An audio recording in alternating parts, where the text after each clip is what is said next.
আজকে আওয়ামী লীগ কথা বলে তাদের লজ্জা করা উচিত যে তখন গোলাম আজমের পায়ে ধরেছে তারা। এই আমির হোসেন আমু এবং মোহাম্মদ নাসিম, তারা যুগ্ম সচিব, তারা অফিসে সে ঘন্টার পর ঘন্টা দিনের পর দিন বসে থাকতো এবং তখন তারা 3টা মন্ত্রী 7টা মহিলা এমপি পদ অফার করেছিল। এখন জামাত তখন ব্যালেন্স অফ পাওয়ার হয়ে গেল। জামাত হাতে 18টা, জামাত যদি আওয়ামী লীগের সমর্থন দেয় 151টা হয়।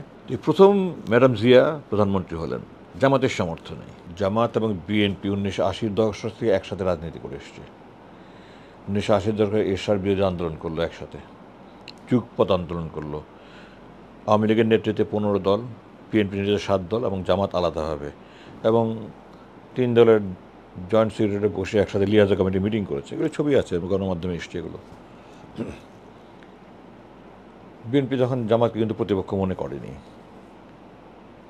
এরপর অধ্যাপক গোলাম আজম 82-র মার্চে মার্শাল হলো, 83-তে উনি কেয়ারটেকার ফর্মুলা দিলেন এবং সেই ফর্মুলার মধ্যে উনি যে প্রস্তাব দিয়েছিলেন সেই প্রস্তাব, উনি যেহেতু তখনও আনুষ্ঠানিকভাবে নাগরিকত্ব ইস্যুর সমস্যা ছিল, ভারপ্রাপ্ত আমির যিনি সিনিয়র নায়েবে আমির ছিলেন আব্বাস আলী খান, উনি একটা প্রেস কনফারেন্স করে এটা বলেছিলেন 83 সালে। মাসটা আমার ঠিক মনে নেই, 83 শুরুর দিকেই। এরপর এই কেয়ারটেকার নিয়ে কিন্তু 90 পর্যন্ত আন্দোলন হলো এবং এরশাদের পতন হলো 90 ডিসেম্বরে। 91 ফেব্রুয়ারিতে বাংলাদেশের প্রথম কেয়ারটেকারের অধীনে নির্বাচন হলো এবং ওটা অধ্যাপক গোলাম আজমের ফর্মুলাতেই। তবে এখানে কিছুটা, যেহেতু এটা তখনও সাংবিধানিকভাবে কোনো সাংবিধানিক আকার দেওয়া হয়নি ওটাকে, তখন যিনি চিফ জাস্টিস ছিলেন জাস্টিস শাহাবুদ্দিন, ওনাকে ভাইস প্রেসিডেন্ট বানিয়ে ওনার হাতে দায়িত্ব দিয়ে উনি কেয়ারটেকারের প্রধান হিসেবে নির্বাচন করে দিয়ে উনি সরে গেছেন। এবং বাংলাদেশের প্রথম সুষ্ঠু নিরপেক্ষ নির্বাচন হয়েছে বলে আমি মনে করি। এর আগে যেটা হয়েছে 73 এবং 79, এই দুটা পুরোপুরি সুষ্ঠু হয়নি। 73-এ তো 7ই মার্চের নির্বাচন হয়েছে, আওয়ামী লীগ 293টা পেয়েছে, অথচ তখন তাদের দেশে তাদের বিরুদ্ধে সারা দেশের মানুষ সোচ্চার। তখন জাসদের নেতৃত্বে, রক্ষী বাহিনীর দৌরাত্মে মানুষ তখন একদম ত্রাহি ত্রাহি অবস্থা। জি, 293টা, 300টার মধ্যে 293টা আওয়ামী লীগ জিতেছে। তারা 97%, আমার যদি ভুল না হয়, 97% ভোট তারা নিয়েছে। 293টা 1973-এর নির্বাচনে। তো এই প্রথম ফেয়ার ইলেকশন হয়েছে 1991 ফেব্রুয়ারিতে যেটা হয়েছে। ওই ইলেকশনে আপনাদের খেয়াল থাকতে পারে যে বিএনপি পেয়েছিল 135টা, আওয়ামী লীগ 85টা, জাতীয় পার্টি 35টা, জামাত 18টা, আর অন্যান্য ছোটোখাটো দল 2টা-4টা করে পেয়েছে, স্বতন্ত্র কিছু প্রার্থী হয়েছে। তো তখন কোনো দলে সংখ্যাগরিষ্ঠতা অর্জন করেনি, কেউ সরকার গঠন করতে পারছিল না। ওই পরিস্থিতিতে আওয়ামী লীগ জাতীয় পার্টিকে সাথে নিয়ে নিল, 120টা হয়ে গেল 85 আর 35, এবং অন্যান্য ক্ষুদ্র দলগুলো থেকে কিছু স্বতন্ত্রকে নিয়ে তারা 133টা সমর্থন নিয়ে নিল। এখন জামাত তখন ব্যালেন্স অফ পাওয়ার হয়ে গেল। জামাত হাতে 18টা, জামাত যদি আওয়ামী লীগের সমর্থন দেয় 151টা হয়, আওয়ামী লীগ সরকার গঠন করতে পারে। বিএনপির সমর্থন দিলে 153টায় সরকার গঠন করতে পারে। দুই দলই জামাতের কাছে ধর্ণা দিল। আজকে আওয়ামী লীগ কথা বলে তাদের লজ্জা করা উচিত যে তখন গোলাম আজমের পায়ে ধরেছে তারা।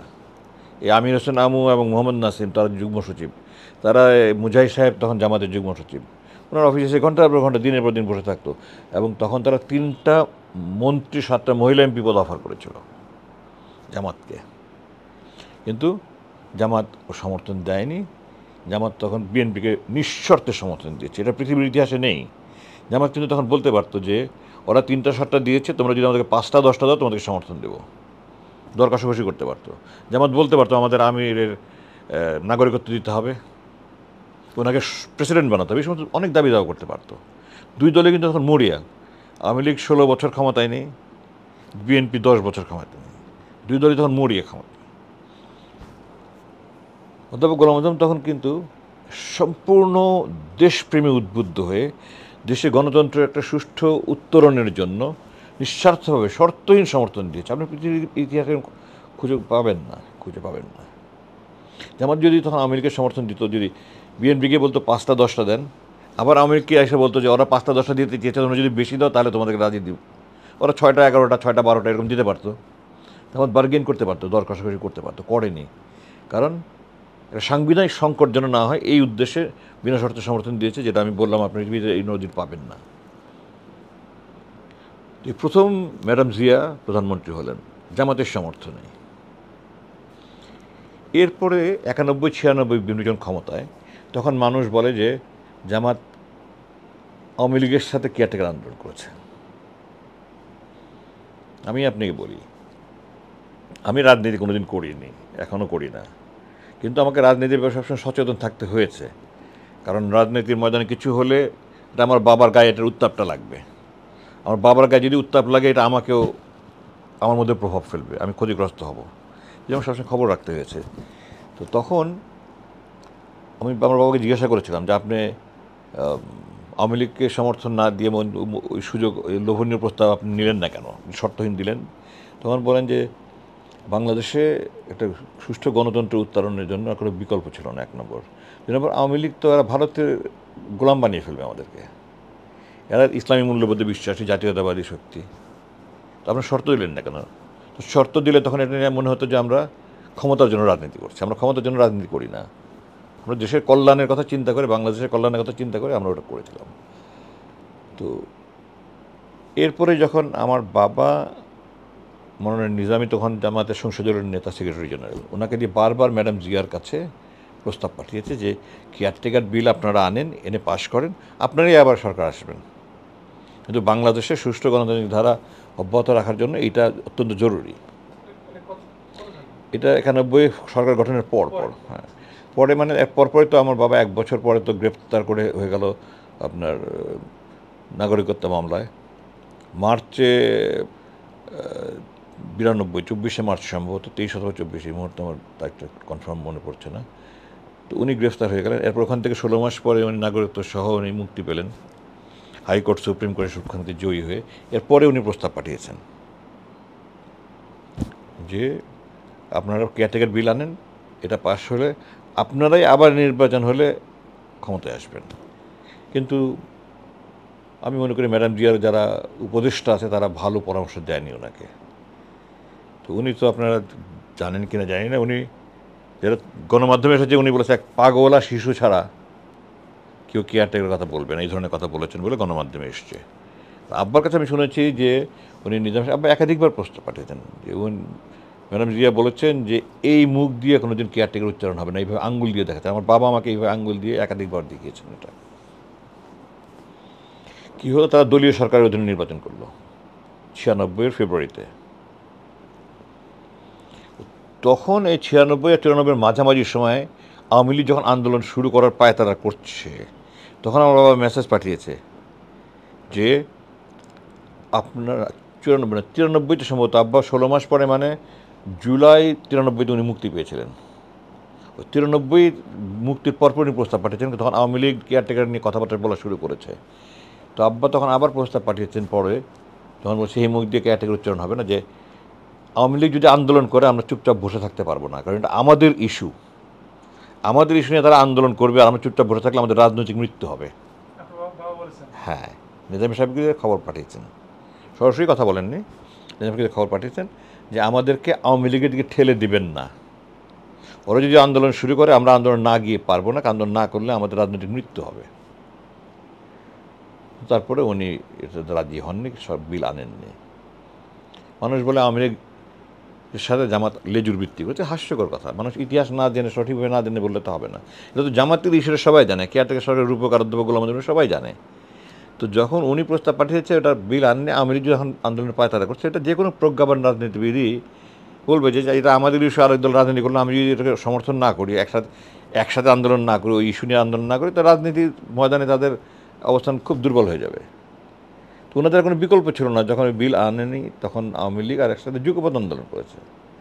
নট যে আওয়ামী লীগের সাথে মিলে একসাথে মিটিং মিছিল করেছে, তা না, তারা আলাদা আন্দোলন করেছে, তারা আন্দোলন করেছে এক ইস্যুতে, কারণ ইস্যুটা অরিজিনাল জামাতের ইস্যু। বিএনপি এক দলীয় সরকারের অধীনে নির্বাচন করে জিতে তখন আওয়ামী লীগ আরও কঠোর আন্দোলন শুরু করলো, এবং বিএনপিও, জামাতও তখন আন্দোলন শুরু করলো। তখন মাত্র 2 মাস, আমার যদি ভুল নয়, মাত্র 2 মাসের মাথায় এই কেয়ারটেকার বিল এনে নাকে খত দিয়ে বিল পাশ করে ক্ষমতা থেকে সরে আসলো। অথচ এটা কিন্তু বলা হয়েছিল যে এই মুখ দিয়ে উচ্চারণ হবে না। তো এটা একটা, আমি বলি, রাজনৈতিকভাবে চরম ব্যর্থতার পরিচয়, যে তারা ওনাকে বুদ্ধি দিয়েছে যে এটা দরকার নাই, আমরা এই দলীয় সরকারের অধীনে নির্বাচন করে দেশটাকে একটা অস্থিতিশীল অবস্থায় ফেলে দিয়েছে। 96-এর কথা বলছি আমি। এবং তারপরে ওনারা বিল এনে পাশ করে সরকার কেয়ারটেকার সরকারের হাতে দিয়ে ওনারা সরে এসছে, এবং তারপরে আবার 96 দ্বিতীয় নির্বাচন হয়েছে 96 3 মাস পরে। এখানে একটা মজার জিনিস দেখেন, আমার বাবার যে মূল প্রস্তাব ছিল ওখানে ছিল যে কেয়ারটেকার সরকার প্রধান হবেন যে সিটিং চিফ জাস্টিস, চলমান প্রধান বিচারপতি। কারণ উনি থাকলে ওনার কোনো রাজনৈতিক উচ্চাভিলাষ থাকবে না। উনি চাইবেন যাকে সুষ্ঠু নির্বাচন করে দিয়ে আমি আবার আমার সিটে ফিরে যাই, আমার চেয়ারে ফিরে। তো তখন যিনি সিটিং চিফ জাস্টিস ছিলেন, জাস্টিস হাবিবুর রহমান, উনি একটা আওয়ামীপন্থী ছিলেন। তো বিএনপি মনে করলো যদি আমরা এটা ওনাকে দিয়ে এই নির্বাচনটা করাই আমরা হেরে যেতে পারি। তখন তারা করলে কি, ওই চলমান চিফ জাস্টিস না করে তারা সদ্য আপনার অবসরপ্রাপ্ত প্রধান বিচারপতি, মানে ইমিডিয়েট পাস্ট, সদ্য সাবেক বলতে পারেন বাংলায়, ইমিডিয়েট পাস্ট চিফ জাস্টিসকে করলো। কারণ উনি, নামটা আমার মনে পড়ছে না, উনি তখন বিএনপি পন্থী ছিলেন। তারা ভাবলো যদি আমরা ইমিডিয়েট পাস্ট করে দিই তাহলে সে নির্বাচন করলে আমরা আবার ক্ষমতায় আসবো, দলীয় কোণ থেকে দৃষ্টিকোণ চিন্তা করলো। এবং তখন বিচারপতি হাবিবুর রহমানের 1 বছর হয়নি ওনার, ওই বিল আনার সাথে উনি পদত্যাগ করলেন, করে ওই সদ্য সাবেকে উনি তখন সদ্য সাবেকে হয়ে গেলেন। যেই ভয়ে তারা সিটিং চিফ জাস্টিস করলো না, ওটাই হলো। এবং আমার বিশ্বাস করার যথেষ্ট কারণ হয়েছে যে ওই নির্বাচনটাও ইঞ্জিনিয়ার্ড ইলেকশন ছিল, যেটা আওয়ামী লীগ ক্ষমতায় আসলো। তারপর তো 96 থেকে 2001 একসাথে নির্বাচন করল, আওয়ামী লীগ ক্ষমতা থাকলো। বিএনপি জামাত তখন 4 দলীয় জোট করলো, বিএনপি জামাত, জাতীয় পার্টি এবং ইসলামী ঐক্য, শাইখুল আজিজ আল্লামা আজিজুল হক, মামুনুল হকের বাবা। তো এই 4 দলীয় জোট যখন করলো তখন বিএনপি জামাত একসাথে ছিল। জামাতের 2জন মন্ত্রী ছিল, আপনারা জানেন, নিজামী সাহেব, মুজাহিদ সাহেব মন্ত্রীও ছিল, একসাথে ছিল। এবং তখন আমার বাবার কাছে আমি একাধিকবার শুনেছি, ম্যাডাম জিয়া আমার বাবাকে বলেছেন যে এই জোট আমাদের অন্তত 3টা এই নির্বাচন একসাথে থাকতে হবে, যেন আওয়ামী লীগ আর কোনো দিন এদেশে আসার মতো আস্তে আস্তে তারা নিঃশেষ হয়ে যাবে। যদি পরপর 3টা নির্বাচন তারা ক্ষমতা আসতে না পারে তাহলে তারা নিশ্চিহ্ন হয়ে যাবে। উনি বলছেন অন্তত 3টা ইলেকশন আমাদেরকে একজোট থাকতে হবে। এটা ম্যাডাম জিয়ার কথা আমার বাবাকে বলেছেন, আমার বাবা আমাকে বলেছেন। এই কথার সময় অন্য কোনো তৃতীয় ব্যক্তি উপস্থিত ছিল কেন আমি বলতে পারবো না। এবং আমিও মনে করি এটাই উচিত ছিল। 2006-এ এসে যখন তারা ক্ষমতা ছিল অক্টোবরে, ওই সময় তারা 2006 আরেকটা সমস্যা ভুল করলো, সেটা হলো ওই সময় যিনি ইমিডিয়েট পাস ছিলেন তিনি বিএনপি পন্থী ছিলেন, কিন্তু যখন নির্বাচনের সময় হবে তখন যিনি ইমিডিয়েট পাস হবে উনি আওয়ামীপন্থী। যিনি চিফ জাস্টিস আছেন উনি রিটায়ার করে যাবেন এবং উনি ইমিডিয়েট পাস হবেন, উনি কেয়ারটেকার হবেন। তো উনি যেন রিটায়ার করতে না পারে তারা বিচারপতিদের চাকরির মেয়াদ বাড়িয়ে দিল 2 বছর, যেন উনি আর রিটায়ার করতে না পারে। যিনি আর আগের চিফ জাস্টিস আছে, মানে সদ্য সাবেক চিফ জাস্টিস আছেন, উনি যেন প্রধান উপদেষ্টা হতে পারে, কেয়ারটেকার প্রধান হতে পারে, তাতে করে ওনার বিএনপির সুবিধা হবে। এই চিন্তা থেকে যিনি সিটিং চিফ জাস্টিস উনি যেন রিটায়ার না করেন নির্বাচনের সময়, তারা বয়স বাড়িয়ে দিল, স্বাভাবিক বয়স যত ছিল তা থেকে 2 বছর বাড়িয়ে দিল। এবং যার ফলে এটা নিয়ে আবার আন্দোলন শুরু হলো, এবং এই আন্দোলনের পরিস্থিতি থেকেই আলটিমেটলি 1/11 হলো। এবং 1/11-এর পরও কিন্তু কোনো দিন বিএনপি জামাত একটা বিপক্ষ ছিল না। এমনকি 2014 সালে যে 4 তারিখ না 5 তারিখ জানুয়ারি মাসের যে ইলেকশনটা হলো, আওয়ামী লীগ দলীয় নির্বাচন প্রথম করলো, তবে জানুয়ারি মাসের 4 অথবা 5 তারিখে। ওই সময় কিন্তু জামাত বিএনপি একসাথে ছিল, এবং তার 1 বছর পরে 2005-এর জানুয়ারিতে ওই নির্বাচনের 1 বছর পূর্তিতে বিএনপি জামাত 4 দলীয় জোট তারা একটা কর্মসূচি ঘোষণা করেছিল, যেটাকে কেন্দ্র করে ম্যাডাম জিয়ার বাসা চারিদিকে বালুর বস্তা দিয়ে ওনাকে অবরুদ্ধ করে রাখা হয়েছিল। আপনারা জানেন নিশ্চয়ই, সারা বিশ্ব দেখেছে। তখন জামাত বিএনপি একসাথে আছে। এরপরে তো আমাকে অপহরণ করে নিয়ে গেল এক সময়। কখন জামাত বিএনপি আস্তে আস্তে বিরোধ শুরু হলো আমি বলতে পারবো না, কিন্তু আমি যতটুকু জেনেছি, ওই জন্য শফিকুল ইসলাম মাসুদের, ডক্টর শফিকুল ইসলাম মাসুদের একটা ইন্টারভিউ শুনলাম যে বিএনপি বলা শুরু করলো যে আপনারা একসাথে থাকলে আমরা মিটিং করতে পারবো না, আপনারা আলাদা মিটিং করেন, আমরা আলাদা মিটিং করি। এইভাবে তারা আস্তে আস্তে এমন পরিস্থিতি সৃষ্টি করলো যে জামাতকে তারা দূরে ঠেলে দিল, এবং এই বিরোধটা আস্তে আস্তে আস্তে আস্তে এমন পর্যায়ে আসলো যে এখন এই যে গত বছর একটা অভূতপূর্ব ছাত্র জনতার বিজয় হলো, এরপরে জাতীয়তাবাদী শক্তিগুলো যদি ঐক্য থাকতো আজকে পরিস্থিতি ভিন্ন হতো। আমি আমার কয়েকটা সাক্ষাৎকারে বলেছি যে আমি যখন 5ই আগস্টের পতনের পরে 7ই আগস্ট মুক্তি পেলাম রাতে, এরপর তো আমি হাসপাতালে প্রায় 3 মাস ভর্তি ছিলাম। আমার কাছে সব দলের বড় বড় নেতারা দেখা করেছে। বিএনপি মির্জা হাফিজ দেখা করে, মেজর হাফিজ দেখা করেছেন, কারণ অলি আমার সাথে দেখা করতে চেয়েছেন, বাট উনি হাসপাতালে যেতে চাননি, ওনার বাসায় যেতে বলেছেন, আমি যাইনি। আমার সাথে গোলাম, জি কর্নেল অলি, জি ডক্টর কর্নেল অলি। আপনার আমার সাথে আপনার গোলাম কাদের সাহেব দেখা করেছেন জাতীয় পার্টির, আমার সাথে ফরহাদ মাদার সাহেব দেখা করেছেন, এবি পার্টির মুজিবুর রহমান মঞ্জু দেখা করেছেন, আমার সাথে নাহিদ ইসলামের দেখা হয়েছে। তো আমাকে সবাই রাজনীতিতে আসতে বলেছিল। আমি তো সবাইকে এক কথা বলেছিলাম যে দেখেন, একটা হাত জোর করে বলেছিলাম যে আপনাদের কাছে আমি অনুরোধ করছি যে আমি রাজনীতি আসবো কি আসবো না জানি না, আমি এখন একটা ঘোরের মধ্যে আছি, 8 বছর পরে বেরিয়ে এসে আমি এখনও দুনিয়া কিছু বুঝতে পারছি না। কিন্তু আমার আপনাদের কাছে একটাই অনুরোধ যে আমাদের এই দেশের মুক্তির একটাই রাস্তা, যে আমাদের ভারত বিরোধী শক্তি ঐক্য থাকতে হবে। আপনারা জাতীয়তাবাদী শক্তি ফাটল যেন না হয় এটা চেষ্টা করেন, একসাথে ঐক্যবদ্ধভাবে কাজ করার চেষ্টা করেন। কিন্তু আস্তে আস্তে দেখলাম এই বিভেদটা আস্তে আস্তে বাড়তে বাড়তে এখন তো মনে হয় যে ড্যাগার্স ড্রন যেটাকে বলে, সাপে নেউলের মতো সম্পর্ক হয়ে গেছে। বিশেষ করে বিএনপি নেতারা যে সমস্ত ভাষায় কথা বলেন দুঃখজনক। ওনারা দেশের স্বার্থে কথা বলছেন বলে আমি মনে করি না। এই যে ডাকসু জাকসু নির্বাচন, এটা কিসের প্রতিফলন বলে আমি মনে করি জানেন? জুলাই বিপ্লবটা কী ছিল আসলে? জুলাই বিপ্লব ছিল ভারতীয় আধিপত্যবাদ বিরোধী বিপ্লব ছিল, আর কিছু না। কিন্তু এর সমস্ত ছাত্র জনতা ভারতীয় আধিপত্যবাদের বিরুদ্ধে একটা বিস্ফোরণ হয়েছে। এটা যখন তারা দেখলো যে বিএনপির কথার সুর এবং স্বর, ইংরেজিতে বলো টেক্সট অ্যান্ড টোন, সেই আবার আওয়ামী লীগের বয়ানের মধ্যে হচ্ছে, ভারতের ন্যারেটিভই হচ্ছে, তখন এই নির্বাচনটা তার প্রতিফলন। এখনকার এই ইয়াং জেনারেশন যারা আছে, নিউ ভোটার যারা আছে, বিশ্ববিদ্যালয়ে যারা, তারা শিক্ষিত, তারা সোশ্যাল মিডিয়ায় দেখছে, তারা আপনি যতই ট্যাগিং দেওয়ার চেষ্টা করেন তারা ওগুলি বিশ্বাস করেনি। তারা দেখছে যে কে কী করছে না করছে। আপনার দেখেন ডাকসু ইলেকশনের পরে কীভাবে গণেশের বিশ্ববিদ্যালয়ের ভিসির টেবিল চাপড়ি আঙ্গুল উঠে কথা বলে, এটা কোনো সভ্য দেশে সম্ভব? এটা এই হলো তাদের আচরণ। তো এই জন্য আমি খুব দুঃখ পাই।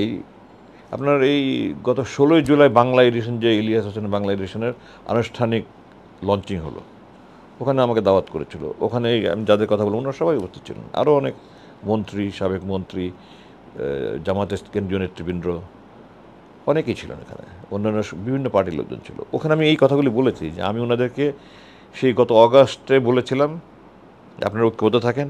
আজকে সবার সামনে আমি বলছি যে আমি হতাশ। ওনারা এখন কাদা ছোড়াছুড়ি করছে, ওনারা এখন একদল আরেকদলের বিরুদ্ধে বিষোদ্গার করছে, এবং ওইখানে পাবলিকলি আমি সবার সামনে ভিডিওটা দেখলে দেখতে পাচ্ছি। আমি আবার বলেছি, আমি হাত জোর করে অনুরোধ করছি আপনাদেরকে যে আপনারা ঐক্যবদ্ধ থাকেন, নাহলে আমরা ধ্বংস হয়ে যাব। আমি এই জন্য খুব শঙ্কিত যে দেশের ভবিষ্যৎ কী হতে যাচ্ছে।